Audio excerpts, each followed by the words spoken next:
नमस्कार दोस्तों, मैं प्रकाश गोयल एजुकेशन चैनल के अंदर आपका स्वागत करता हूं। आज का जो हमारा टॉपिक है वो होगा कूलाम का नियम, कूलाम के नियम का सदिश निरूपण और बहु आवेशों के कारण कूलाम का नियम। तो चलिए स्टार्ट करते हैं। हमारा सबसे पहला टॉपिक कूलाम का नियम। तो देखिए क्या होता है कूलाम का नियम। इस नियम के अनुसार दो स्थिर बिंदु आवेशों के मध्य लगने वाले विद्युत बल का मान दोनों आवेशों के परिणाम के समानुपाती तथा उन दोनों आवेशों के मध्य की दूरी के व्युत्क्रमानुपाती होता है। इसने कहा है कि कोई भी जो कूलाम का नियम है वो कोई भी दो बिंदु आवेशों के बीच लगता है। तो हम कोई भी दो बिंदु आवेश Q1 Q2 ले लेते हैं और इन दोनों के बीच जो लगने वाला बल है वो या तो आकर्षण होगा या प्रतिकर्षण बल। ये डिपेंड करता है इनके नेचर के ऊपर। जैसे मान लेते हैं मेरे पास जो दोनों आवेश लिए हैं ये समान प्रकृति के हैं, जैसे प्लस प्लस के हैं या माइनस माइनस के। तो इन दोनों के बीच में क्या होगा, प्रतिकर्षण होगा। और मान लेता हूं ये जो दोनों आवेश मैंने लिए हैं ये विपरीत प्रकृति के हैं। मान लेता हूं एक प्लस का है और एक माइनस का है। तो इन दोनों के बीच में क्या होगा, आकर्षण। और ये चीज जो है हम पहले पढ़ चुके हैं आवेशों के गुणक्रम से पहले। आवेश का जब इंट्रोडक्शन किया था तब ये वाली चीज मैंने पहले बता दी थी। तो अब बात ये आती है इन दोनों के बीच में जो आकर्षण या प्रतिकर्षण बल लगता है ये कितना लगता है। और इन दोनों आवेशों के जो बीच की दूरी है वो ले लेता हूं मैं r। कि मान लेता हूं ये दोनों आवेश है Q1 और Q2, ये कोई r दूरी पर स्थित है। तो इन दोनों आवेशों के बीच जो लगने वाला आकर्षण या प्रतिकर्षण बल है उसका मान कूलाम ने बताया था कि ये जो आवेश लगने वाला है ये इन दोनों आवेशों के परिणाम के समानुपाती होता है। ऊपर भी लिखा हुआ है लगने वाला विद्युत बल का मान दोनों आवेशों के परिणाम के समानुपाती। ये इन दोनों के क्या है, परिणाम है। Q1 और Q2 परिणाम है, इन दोनों के गुणनफल के समानुपाती होता है Q1 Q2। ये ले लेते हैं इक्वेशन 1। उसके बाद में दूसरी बात बताई थी कि इन दोनों आवेशों के जो बीच की दूरी है इसके वर्ग के व्युत्क्रमानुपाती होता है। ये जो लगने वाला बल है इन दोनों आवेशों के जो बीच की दूरी है r, इसके वर्ग के व्युत्क्रमानुपाती होता है। ये ले लेते हैं इक्वेशन नंबर 2। और इन दोनों इक्वेशन को जब हम कंबाइंड रूप में या संयुक्त रूप में लिखते हैं तो हमारे पास आ जाता है F समानुपाती ऊपर वाला Q1 Q2 और नीचे क्या है R की स्क्वायर है। ये हमारे पास आ जाता है इक्वेशन नंबर 3। अब बात ये आती है कि Q1 Q2 जो है हमारा इसको ऊपर ही क्यों लिया और जो ये R स्क्वायर है उसको नीचे क्यों लिया। 11th क्लास में जब आपने फिजिक्स पढ़ी तो इतना तो जान लिया होगा कि F समानुपाती Q1 Q2 का मतलब है कि Q1 Q2 का मान बढ़ेगा तब बल का मान बढ़ेगा और इस R का मान बढ़ेगा तो बल का मान घटेगा। ये Q1 Q2 का मान बढ़ाने पर बल का मान किस प्रकार से बढ़ता है, मैं आपको एग्जांपल दूं। ये जो विद्युत बल है या तो आवेशों के बीच लगता है या चुंबक के बीच में। जैसे आपने चुंबक तो देखी होगी, अगर मैं छोटे छोटे चुंबक लेता हूं तो क्या होता है, आकर्षण या प्रतिकर्षण बल का मान कम होता है। अगर मैं बड़े बड़े चुंबक ले लेता हूं उनके बीच में आकर्षण या प्रतिकर्षण क्या होता है, बहुत ज्यादा। इसी प्रकार अगर मैं आवेश का मान बढ़ा देता हूं, पहले मान लेता हूं मेरे पास 2-2 कूलाम के आवेश ले रखे थे मैंने और बाद में 10-10 कूलाम के आवेश ले लेता हूं तो बल का मान क्या हो जाता है, बढ़ जाता है। जैसे आपने बचपन में भी एक्सपेरिमेंट किया होगा, इस प्रकार से हम बालों के अंदर क्या थे, पेन को रगड़ते थे, उसके बाद में छोटे छोटे कागज के टुकड़े चिपकाते। जब वो हमारा जो पेन है वो आवेशित हो जाता, आवेश का मान ज्यादा हो जाता तो क्या होता, बल ज्यादा होता और कागज के टुकड़े चिपक जाते। अगर हम थोड़ी देर तक करते तो कागज के टुकड़े चिपकते नहीं थे। तो आवेश का मान बढ़ता तो बल का मान बढ़ जाता, अगर आवेश का मान ज्यादा होता तो वो टुकड़े वो चिपक जाते थे। दूसरी बात बताई इसने कि जो लगने वाला बल है ये जो बल है वो दूरी के वर्ग के व्युत्क्रमानुपाती होता है। आपने भी महसूस किया होगा, अगर उस आवेशित छड़ को या फिर आवेशित पेन को आप पास में ले जाते थे, एकदम थोड़ा सा पास में ले जाते तब तो वो चिपक जाता, अगर वहां से ज्यादा दूर ले जाते तब वो या तो कागज ऊपर नीचे होता या फिर कुछ प्रभाव नहीं पड़ता। तो ये जो लगने वाला बल है ये क्या होता है, दूरी के ऊपर भी निर्भर करता है और दूरी के वर्ग के व्युत्क्रमानुपाती होता है। अगर दूरी का मान बढ़ा देते हैं तो बल का मान घट जाता है। और कंपटीशन के अंदर आगे आपके क्वेश्चन भी आता है, अगर आर का मान दुगना कर दिया जाए तो कूलाम बल पर क्या प्रभाव पड़ता है। अगर यहाँ पर हम दूरी को डबल कर देते हैं तो बल का मान 1/4 हो जाता है, 4 गुना कम हो जाता है। जिस प्रकार से हम यहाँ पर 2 करते हैं, 1/2 करेंगे तो 2 का स्क्वायर 4, तो बल का मान क्या हो जाता है, 4 गुना कम हो जाता है। तो इन दोनों को मैंने लास्ट के अंदर क्या लिखा है, एक संयुक्त रूप में लिखा है। और फिजिक्स के अंदर आपने पढ़ा होगा कि जब भी हम समानुपाती का चिन्ह हटाते हैं, कोई भी एक समानुपाती का चिन्ह हटाते हैं तो हमारे पास आता है कांस्टेंट। और यहाँ पर कूलाम ने जो कांस्टेंट लिया वो लिया था k, और बाकी सेम का सेम लिख दिया मैंने Q1 Q2 अपॉन R की स्क्वायर। और जो यहाँ पे ये k है ये क्या है कि कांस्टेंट है, और इसकी जो प्रैक्टिकल वैल्यू निकाली गई वो थी हमारे पास 9 × 10⁹ और अब इस k का जो मात्रक है वो हम इस फॉर्मूले से निकालेंगे। जैसे हमारे पास ये फॉर्मूला क्या है, f बराबर दिया है k Q1 Q2 upon R का स्क्वायर। अब हम k को एक तरफ करते हैं, क्या हो जाता है, k को यहीं पर रहने देते हैं, f R की स्क्वायर, और k Q1 Q2 k का मान निकाल दे, Q1 Q2 गुना में, यहाँ पर आ जाता है भाग के अंदर। तो इसका मात्रक क्या हो जाता है k का, बल का हम मापते हैं न्यूटन के अंदर, आर स्क्वायर हमारे पास क्या, दूरी, दूरी का स्क्वायर, दूरी को मीटर में मापते तो न्यूटन मीटर स्क्वायर। अब Q1 और Q2 दो बल है, बल इन Q1 और Q2 दो आवेश है, आवेश इंटू आवेश, आवेश का स्क्वायर, और आवेश का मात्रक हमने पढ़ा था कि कूलाम, तो newton metre square coulomb square आ जाता है इसका मात्रक। आगे हम इसका मात्रक लगा देते हैं, न्यूटन मीटर स्क्वायर कूलाम का स्क्वायर। और एक जो एक k का मान है, इसकी एक और वैल्यू होती है, ये जो k कांस्टेंट है इसका मान फिक्स नहीं होता, इसका मान है वो माध्यम के ऊपर निर्भर करता है। तो इस k का मान जो एक और दिया था वो बताया था कि 1/4 पाई एप्सिलॉन नॉट आता है, कि इस k का मान जो है, k हमने जो कूलाम के अंदर नियतांक लिया है, इसका मान माध्यम की प्रकृति के ऊपर भी निर्भर करता है, 1/4 पाई एप्सिलॉन नॉट। और यहाँ पर जो एप्सिलॉन नॉट है इसका मान होता है 8.85 इंटू 10⁻⁻12। अब बात वही आती है कि एप्सिलॉन नॉट का मात्रक क्या होता है। यहाँ पर देखो k बराबर क्या है, 1/4 पाई एप्सिलॉन नॉट, तो मैं इस k की जगह लिख देता हूँ 1/4 पाई एप्सिलॉन नॉट, और आगे इसका मात्रक क्या है, newton metre square upon coulomb का स्क्वायर। अब देखो एक है वो भी एक कांस्टेंट है, 4 है वो भी कांस्टेंट, पाई भी कांस्टेंट, तो इस सभी को मैं नेगलेक्ट कर लेता हूँ, इनका कोई मात्रक नहीं होता है। तो 1/एप्सिलॉन नॉट का जो मात्रक होता है वो होता है newton metre square upon coulomb का स्क्वायर। अब आप बताइए कि इस एप्सिलॉन नॉट का मात्रक क्या होगा, एप्सिलॉन नॉट का मात्रक इसका उल्टा हो जाएगा, तो इसका मात्रक आ जाता है coulomb square upon newton metre square. और ये जो बल हमारे पास, ये वाला बल आ गया हमारे पास कूलाम बल, और इसको आप k की जगह F बराबर 1/4 pi epsilon not Q1 Q2 भी लिख सकते हैं। और इस कूलाम के नियम के अंदर एक और भी बात बताई गई है कि ये जो कूलाम का बल है वो एक ही लाइन के अंदर लगता है, ऐसे नहीं कि आपने कोई भी दो यहाँ पर चार्ज ले लिए, जैसे मैंने एक Q1 चार्ज इधर ले लिया, एक Q2 चार्ज इधर ले लिया, तो इनके मध्य जो बल है इस प्रकार नहीं कि आकर्षण प्रतिकर्षण को ऊपर नीचे इस प्रकार भी दर्शा सकते हैं हम, होगा, लेकिन ये जो वाला बल है वो एक ही लाइन के अंदर होना चाहिए। देखो यहाँ पर दो अलग अलग लाइन हो गई, और यहाँ पर क्या है, एक ही। जो कूलाम का नियम है वो एक ही लाइन के अंदर लगता है, जो बल है वो एक ही लाइन के अंदर लगता है। ये हमारा छोटा सा कूलाम का नियम है, और इस वाले को आपको याद रखना है।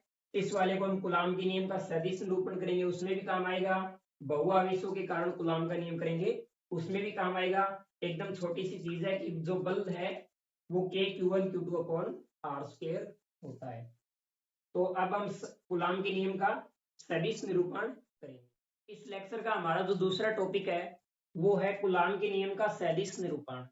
तो कूलाम का नियम है वो बल के ऊपर आधारित है, और बल एक सदिश राशि है, तो इसका हम सदिश निरूपण करेंगे। और इसको करने के लिए क्या करेंगे, हम कोई भी एक XY तल लेंगे, और उस XY तल के अंदर कोई भी दो आवेश लेंगे, जैसे Q1 Q2 मैंने आवेश ले लिए, और उन दोनों आवेशों के ऊपर जो बल है वो किस दिशा के अंदर लग रहा है उसके ऊपर अध्ययन करेंगे। तो इसके बोर्ड के अंदर मेरे पास लिखने के लिए इतनी ज्यादा जगह नहीं है, लेकिन इसकी जो थ्योरी है 2 लाइनों की है वो मैं बता दूंगा, और वैसे ही आप लिख लेना। तो इस नियम को समझने के लिए हम क्या करते हैं, कोई भी एक एक्स वाई तल लेते हैं। माना कोई एक एक्स वाई तल है और उस एक्स वाई तल के अंदर कोई भी दो आवेश Q1 तथा Q2 आवेश रखी गई है और उन दोनों आवेशों के बीच की दूरी r है तथा उन दोनों आवेश Q1 तथा Q2 की मूल बिंदु से दूरी r1 तथा r2 है। ये तो हो गई हमारी परिभाषा। अब क्या आता है, Q2 आवेश के कारण Q1 के ऊपर बल लगेगा और Q1 आवेश के कारण Q2 पर बल लगेगा। तो सबसे पहले पढ़ लेते हैं Q2 आवेश के कारण Q1 पर बल। तो देखो ये इनकी दिशा है, Q2 आवेश के कारण Q1 पर बल, देखो Q2 आवेश है उसके कारण Q1 पर बल जो है वो इस दिशा में लगेगा कि इस दिशा के अंदर Q1 आवेश को इस दिशा में धकेलेगा या अपनी ओर आकर्षित करेगा। तो इसके ऊपर जो बल लगता है उसको दर्शा देता हूं मैं F से। अब बात ये आती है कि इसको भी F से दर्शाऊंगा, इधर वाले को भी F से, तो पता नहीं चलता। इसके लिए क्या करते हैं, देखो Q2 आवेश के कारण Q1 पर बल है तो हम इसको कैसे दर्शाएंगे, F12 से दर्शाएंगे। देखो Q2 आवेश के कारण Q1 पर बल, जो कारण होता है उसको बाद में लिख लेना और जो जिसके ऊपर बल लगता है उसको लिख लेना पहले। जैसे है Q2 आवेश के कारण तो Q2 बाद में, Q1 के ऊपर बल लगता है तो ये वाला पहले। अब इसी प्रकार क्या होगा, Q1 आवेश के कारण Q2 पर भी बल लगेगा और वो बल लगेगा इस साइड के अंदर। तो इसको दर्शा दिया मैंने F से। अब बात ये आती है 1-2 कैसे लेंगे, देखो Q1 आवेश के कारण, तो कारण लिख दो पहले बाद में, Q1 आवेश के कारण Q2 पर बल, जिसके ऊपर बल लगता है उसको लिख दो आप पहले। तो बन गया हमारे पास F21। अब बात ये आती है कि F12 बल है उसके लिए R कौन सा काम में लेंगे, इस R का भी थोड़ा सा निर्धारण करते हैं। तो देखो जो Q2 आवेश के कारण Q1 पर बल लगता है तो देखो जो दिशा है R की वो 2 से 1 की ओर है, R2 आवेश है वो R1 की ओर जा रहा है। तो यहाँ पर क्या लिख देते हैं, R21। देखो Q2 आवेश के कारण Q1 पर ये वाला जो R है इस दिशा के अंदर चल रहा है और R1 की ओर जा रहा है तो R21। अब ये देखो Q1 आवेश के कारण Q2 पर बल है, इस टाइम पर देखो R1 है वो R2 की ओर जा रहा है तो यहाँ पर ले देते हैं R12। देखो Q1 के कारण Q2 पर बल लग रहा है तब क्या है, ये वाला R1 काम आता है और ये R2 की ओर जा रहा है ये इस प्रकार से, तो यहाँ पर ले लिया R12। देखो ये वाली चीजें अलग है F12 और यहाँ पर R21, आप इन दोनों को सेम सेम मत कर लेना। अब बात आती है हम क्या निकालते हैं, बल का मान।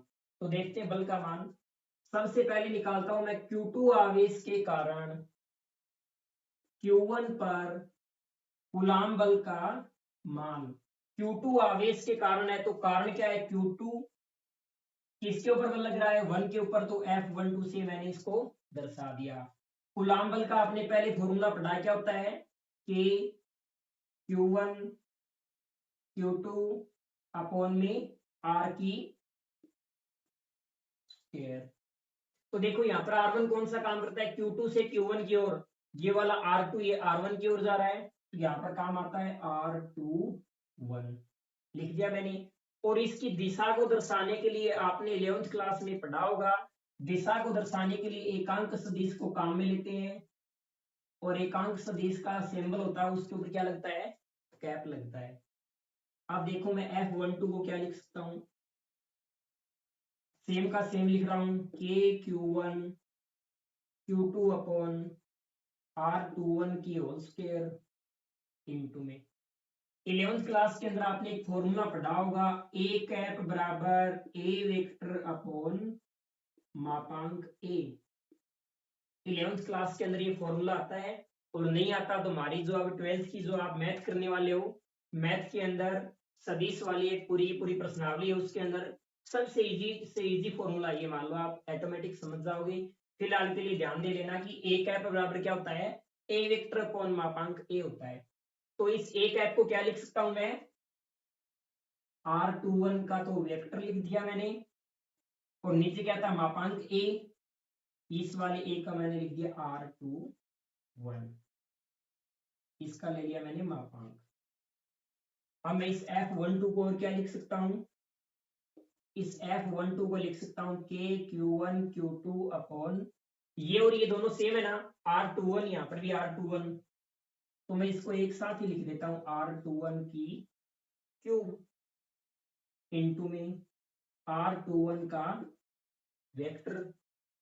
अब आपने 11th क्लास के अंदर एक त्रिभुजों के लिए सदिश नियम पढ़ा होगा, वो था त्रिभुज की कोई भी दो क्रमागत भुजा है, उनको अगर तीसरी भुजा विपरीत दिशा में मिलती है तो उस विपरीत दिशा का जो परिमाण है वो दोनों भुजाओं के परिमाण के बराबर होता है। देखो समझ लो, साइड में बता देता हूं। मान लेता हूं मेरे पास क्या है, कोई भी एक एबीसी त्रिभुज है और उसके अंदर आपने पढ़ा, मान लेता हूं इस भुजा का परिमाण है ए, इस वाली भुजा का परिमाण है बी, इसका है सी, और ये वाली दिशा क्या है इसकी, ये इस तरफ जा रही है, ये इस तरफ जा रही है और ये इस तरफ। त्रिभुज की कोई भी दो क्रमागत भुजा, मतलब क्रम के अनुसार ये वाली इधर जा रही है और आगे जाकर भी ऊपर की ओर जा रही है, तीर सेम है, और तीसरी भुजा देखो इसकी विपरीत दिशा में है, ये ऊपर की ओर जा रही, दोनों के तीर आपस में मिल रहे हैं, तो कोई भी दो क्रमागत भुजा है उन दोनों का परिमाण, इस वाले का परिमाण क्या ए, इस वाले का बी, इन दोनों का जो परिमाण है वो विपरीत दिशा में मिलने वाली भुजा के बराबर होता है, मतलब इन दोनों का परिमाण है वो सी के बराबर होता है। ये होता है हमारा त्रिभुजों का सदिश नियम। आपने समझ लिया तो मैं इसको मिटा रहा हूं, इसके अंदर काम में लूंगा।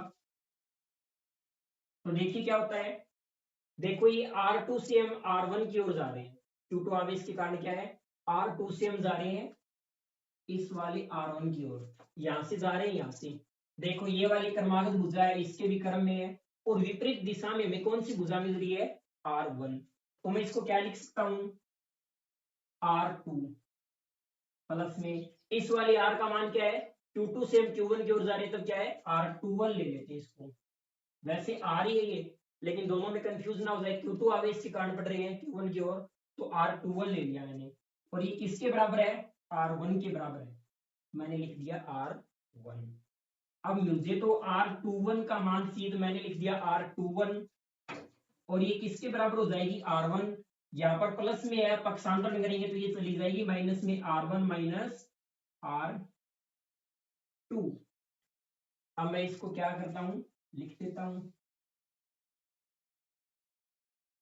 देखो F12 का जो मान है वो क्या होगा, K Q1 Q2 upon R21 को क्या लिख सकता हूं मैं, R1 माइनस R2, तो R21 की क्यूब थी, यहां पर मैं लिख रहा हूं R1 माइनस R2 की क्यूब, और यहाँ पर ऊपर था R21, तो यहाँ पर मैं R21 को लिख रहा हूं R1 माइनस R2, और इस वाला जो बल है इसको मैं समीकरण नंबर क्या दे देता हूं, 1 दे देता हूं। अब इसी प्रकार हम क्या करेंगे, Q1 आवेश के कारण Q2 पर बल, Q1 आवेश के कारण Q2 पर हम क्या निकालेंगे, बल, तो देखो क्या हो जाएगा, इस बल का मान F21 हो जाएगा कि Q1 आवेश के कारण Q2 पर, कारण वाला बाद में, Q1 के कारण तो कारण बाद में, और जिसके ऊपर बल लगता है वो बाद में, तो आ जाता हमारे पास F21, और कूलॉम के नियम के अनुसार बल क्या होता है, K Q1 Q2 upon R की स्क्वायर, तो R क्या होगा अब की बार, Q1 से हम Q2 की ओर जा रहे हैं, तो क्या हो जाएगा हमारे पास R12 का स्क्वायर। और पिछली बार भी मैंने आपको बताया था कि दिशा को दर्शाने के लिए हम एक एकांक सदिश काम में लेते हैं, तो यहां पर भी लेंगे, और वो क्या हो जाएगा, R12 का टैप। अब हम क्या लिख सकते हैं इसको, F21 बराबर K Q1 Q2 upon R12 की स्क्वायर। पहले वाली चीज है कि हम ए कैप को क्या लिख सकते हैं, ए वेक्टर अपॉन मापांक ए, तो इस वाले कैप को भी लिखेंगे, तो क्या जाएगा हमारे पास R12 का वेक्टर अपॉन मापांक के अंदर क्या जाएगा हमारे पास R12, और अब हम इसको क्या लिख सकते हैं, F21 को, इसको हम लिख सकते हैं K Q1 Q2 अपॉन ये वाली चीज देखो सेम है, R12 यहाँ पर है R12, एक स्टेयर यहाँ पर और एक सिंगल यहाँ पर, तो यहाँ पर आ जाती है R1 2 की क्यूब और आगे वाला सेम का सेम R1 2 का वेक्टर कर दिया मैंने। अब वही त्रिभुजों के सदिश नियम से यहाँ पर लिख लेना, याद नहीं रहे तो त्रिभुज का जो सदिश नियम है उसके अनुसार, त्रिभुजों का जो वेक्टर फॉर्मूला उसके अनुसार। अब देखो क्या है, अब वाला ये वाला तीर काम में नहीं करता। अब देखो Q1 से हम जा रहे Q2 की ओर, तो सबसे पहले Q1 R1 आ गया, और अब हम कहां से जा रहे Q1 से Q2 की ओर, तो यहाँ पर ये वाली दिशा इधर हो जाएगी। अब आप ये बताओ त्रिभुज की क्रमागत भुजा कौन सी हुई, R1 प्लस R, और यहाँ पर मिलने वाली भुजा का मान क्या है R2, तो यहाँ पर क्या आ जाएगा R1 प्लस R बराबर R2। तो यहाँ पर मैं लिख देता हूँ, त्रिभुज की सदिश नियम से लिख रहा हूँ, देख लो ध्यान से। R1 भुजा ऊपर की ओर जा रही है, बाद में ये वाली भुजा Q1 से Q2 की ओर पड़ रही है, तो यहाँ पर इस प्रकार से आएगी, और विपरीत दिशा में मिलने वाली R12। पिछली बार अलग था, यहाँ से जा रहे थे ऊपर की ओर, बाद में ये वाली मिल रही थी, तो अब की बार क्या है R1 प्लस R बराबर R2, और इस वाले R का मान क्या है, Q1 से Q2 की ओर आ रहे हैं, तो ये वाला R का मान क्या करते हैं हम, R1 से R2 की ओर जा रहे हैं, तो यहाँ पर क्या लगा देते हैं 1 2 लगा देते हैं, R1 2। वैसे R भी सिंगल रहने देते तो भी कोई बात नहीं, लेकिन दो के यहाँ पर हम दो बल पढ़ रहे हैं, तो 1 2 दर्शाना जरूरी हो जाता है। हमें मान किसका चाहिए, R12 का, तो मैं यहाँ पर R12 का मान निकालता हूँ, तो क्या आ जाता है R2 माइनस R1, R2 यहाँ पर, R1 इधर गया माइनस का हो गया। अब देखो मैं इसको ये लिख सकता हूँ क्या, R12 बराबर माइनस का R में बाहर ले लेता हूँ, तो आ जाता है R1 माइनस R2। देखो माइनस का R1 हो गया और प्लस का R2, बात वही है, इसके अंदर मैंने माइनस चिन्ह को बाहर ले लिया। अब इस R12 का मान मैं इसमें के लिखूंगा, तो R21 बराबर क्या आ जाता है K Q1 Q2 upon R12 की क्यूब, इसको लिख सकता हूं मैं R1 माइनस R2, और वो भी किसका माइनस का, और इसकी क्या करनी है हमें क्यूब इनटू में, इसको मैं क्या लिख सकता हूँ R1 2 का वेक्टर, इसको लिख दिया मैंने R1 माइनस R2, या फिर इस वेक्टर को ऐसे रहने देता हूँ। देखो इसको दे दिया मैंने समीकरण नंबर 2। अब देखो पहला जो समीकरण है और दूसरा जो समीकरण है उसके अंदर देखो सारी चीजें सेम है, या फिर देखो R12 वेक्टर ये वाली भी चीजें सेम है, ये वाली भी चीज सेम है, वहां पर एक आपको नजर आ रहा हो ये सारी चीजें प्लस में और यहाँ पर क्या है माइनस के अंदर है। तो यहाँ पर देखो पहला और जो दूसरा समीकरण है उससे हम क्या निष्कर्ष निकालते हैं, समीकरण में एक व समीकरण 2 से F12 का जो मान है वो किसके बराबर है, माइनस के F21 के बराबर है। F12 का जो मान है वो किसके बराबर है, माइनस के F21 के बराबर है।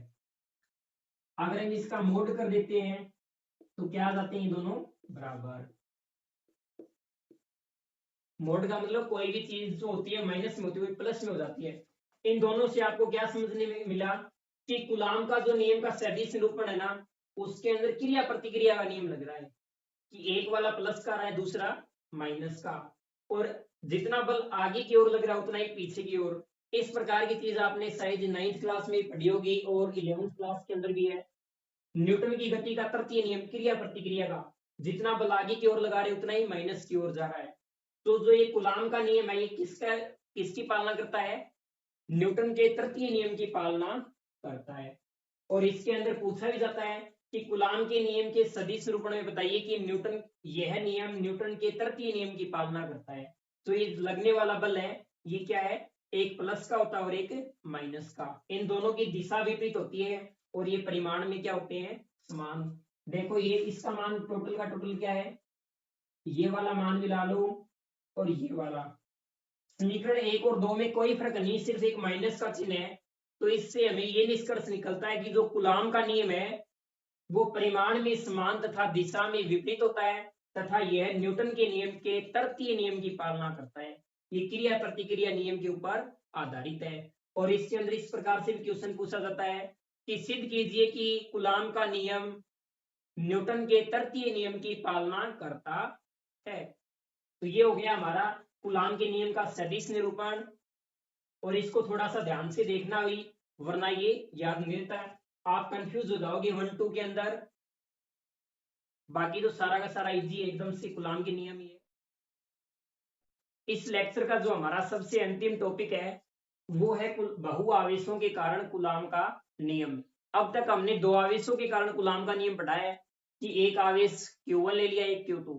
अब हम पढ़ेंगे बहुआवेशों के कारण, उसमें Q1, Q2, Q3, Q4, Q5, मतलब अनंत आवेश होंगे, Qn तक आवेश होंगे, उनके कारण जो बल लगता है उसका अध्ययन करेंगे। तो इसके लिए क्या लेते हैं हम, कोई भी एक XY तल ले लेते हैं।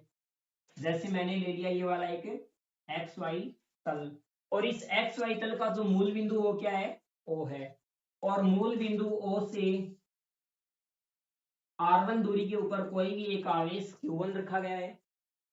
इसी प्रकार R2 दूरी के ऊपर कोई आवेश Q2 रखा गया है। R3 दूरी के ऊपर कोई भी एक आवेश Q3 स्थित है। R4 दूरी के ऊपर कोई एक आवेश Q4 स्थित है। इसी प्रकार Rn दूरी के ऊपर कोई एक आवेश Qn स्थित है। इन सभी आवेशों के कारण जो है हम कूलाम बल को निकालेंगे। तो इसको लिखने के लिए एकदम से सिंपल सी चीज है, माना XY तल के अंदर कोई मूल बिंदु O है, उसके अंदर Q1, Q2, Q3 dash dash Qn आवेश रखे गए हैं, जिनका मूल बिंदु से स्थिति सदिश क्रम से R1, R2, R3, R4 dash dash Rn है। अब क्या करते हैं हम, सबसे पहले करते हैं Q2 आवेश के कारण Q1 पर कूलाम बल। तो कितना आ जाता है, पहले भी बताया था मैंने, Q2 आवेश के कारण Q1 पर, कारण लिख दो बाद में, Q2 के कारण तो कारण बाद में, जिसके ऊपर लगता है वो पहले। तो Q2 आवेश के कारण Q1 पर कूलाम बल। तो कूलाम बल क्या पढ़ा था आपने, K Q1 Q2 upon R square. तो लिख दिया मैंने K Q1 Q2 upon R का स्क्वायर। R कौन सा है, देखो R अब की बार देखो 2 से 1 की ओर जा रहे हैं, R Q2 आवेश के कारण Q1 पर, तो R2 आवेश है वो R1 की ओर जा रहा है, तो R2 1। और दिशा को दर्शाने के लिए क्या लिखते हैं हम, एक एकांक सदिश R कैप लेते हैं। तो अब हम जो है देखो इसको हम खोल भी सकते हैं कि A कैप बराबर A वेक्टर अपॉन मापांक A, अगर आप चाहो तो, और आप इसको ऐसे भी लिख सकते हो। पिछली बार मैंने सदिश निरूपण किया, उसके अंदर इस वाली चीज को खोला है, वो इसलिए खोला क्योंकि आपकी बुक के अंदर दिया गया है। अगर आप इसको नहीं खोलते तो भी आपका क्या है, सही है, और खोलते हो तो भी आपका सही है। अब दोबारा करते हैं हम, Q3 आवेश के कारण Q1 पर कूलाम बल का मान, Q3 आवेश के कारण, 3 के कारण 1 पर, तो क्या जाता है K Q1। अब की बार Q2 आवेश की जगह कौन सा है, Q3 आवेश। R का मान कौन सा होगा, देखो R3 है वो R1 की ओर जा रहा है, तो R31 इंटू R31 का कैप। इसी प्रकार Q4 आवेश के कारण Q1 पर कूलाम बल का मान, अब की बार 4 के कारण है, तो क्या जाता है K Q1 Q4 upon R41 into में R41 का कैप। इसी प्रकार हम चलते जाते हैं, तो Qn आवेश के कारण Q1 पर कूलाम बल, तो कितना आ जाता है F1n बराबर K Q1 Qn upon Rn1 into में Rn1 का कैप। अब हम जो टोटल बल निकालेंगे, इन सभी के कारण जो टोटल बल कितना होगा, वो होगा F बराबर F1 plus F2 plus F3 plus dash dash dash Fn। एक अध्यारोपण का सिद्धांत होता है कि अलग अलग जो चीज होती है ना, कोई भी निकाय के अंदर अलग अलग बल है, उसको हम जोड़ देते हैं तो उस निकाय का टोटल बल आ जाता है। इस प्रकार से अध्यारोपण का सिद्धांत होता है, उसको हमने लगा लिया। तो इस एक्स वाई जो तल है, इस निकाय के अंदर जो टोटल बल का मान निकालूंगा तो इन सभी का बल ऐड कर दूंगा, तो F बराबर मेरे पास क्या आ जाएगा सबसे पहले 2 के कारण 1 वाला कर दूंगा, तो F12, फिर 3 के कारण 1 वाला, फिर लिख दूंगा 4 के कारण 1 वाला, इस प्रकार से F1n तक। इन सभी का मैं टोटल योग कर दूंगा तो मेरे पास टोटल बल आ जाएगा। तो मैं लिखता हूं F बराबर Q2 आवेश के कारण Q1 पर कितना बल है, यहाँ पर बल है QA Q1 Q2 upon R21 into में R21 का कैप। मैंने F12 का मान लिखा है, अब लिखता हूं मैं F13 का मान KQ1 Q3 upon R31 into R31 का कैप। मैंने F13 का मान रखा है यहाँ पर। अब लिख देता हूं F14 का मान, ये आता हमारे पास KQ1 Q4 upon R41 into R41 का कैप। इसी प्रकार मैं सभी को जोड़ता जाता हूं। लास्ट के अंदर कौन सा आता है, Qn आवेश के कारण, तो KQ1 Qn upon Rn1 into Rn1 का कैप। Rn1 किसके लिए होता है, दिशा सदिश के लिए पहले होता है। तो इस बल का मान निकालता हूं, तो देखो इन सभी के अंदर कॉमन क्या क्या चीज है, K सभी के अंदर है, सभी के अंदर K है, तो मैं क्या करता हूं, K को बाहर निकाल देता हूं। अब क्या है, Q1 सभी के अंदर है, तो मैं Q1 को बाहर निकाल देता हूं। अब मैं लगा लेता हूं समीकरण।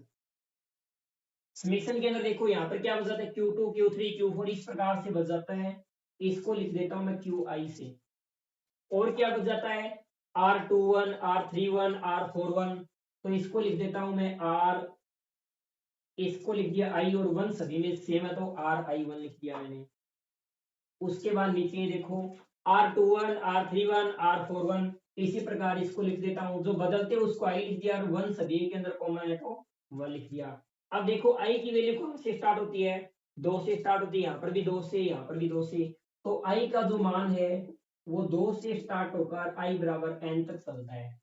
ये वाला जो हमारे पास क्या जाता है, बहु आवेशों के कारण कूलाम का नियम है, उसका फॉर्मूला जाता है। अब देखते हैं हमारे पास जो ये नियम है ये सही है क्या। जैसे मेरे को किसी ने कह दिया कि Q5 आवेश के कारण कूलाम बल लिखो, तो Q5 के लिए I बराबर 5 लिखूंगा मैं और इस फॉर्मूले के अंदर लिख दूंगा।